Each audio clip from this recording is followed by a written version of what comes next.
কে বলেছে পহেলা বৈশাখের দিনই পান্তা ভাত খেতে হবে?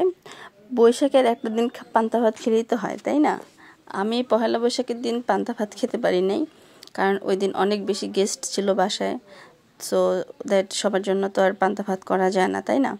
তাই আজকে করে ফেললাম পান্তা ভাতের আয়োজন। সেখানে আসলে ইউনিক কিছু খাবার রাখার চেষ্টা করেছি, যেটা সচরাচর অনেকেই খায় না। তো আমি ডিম ভাজি নিয়েছি, আলু ভাজা নিয়েছি, আর করলা ভাজা নিয়েছি, সাথে গরুর মাংস ভেজে তারপরে নিয়েছি। 2টা কাঁচামরিচ ভেজে নিয়েছি, 2টা শুকনো মরিচ ভেজে নিয়েছি। আর এটার কম্বিনেশন যে এত পরিমাণে মজার ছিল খেতে, কি বলবো।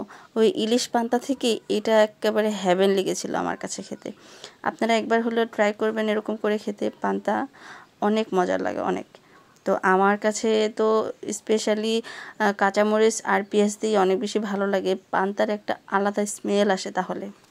বাট আজকেরটাও অনেক বেশি মজার ছিল, বিশেষ করে কাঁচামরিচ পুড়িয়ে খাওয়াটা অনেক বেশি স্মেল।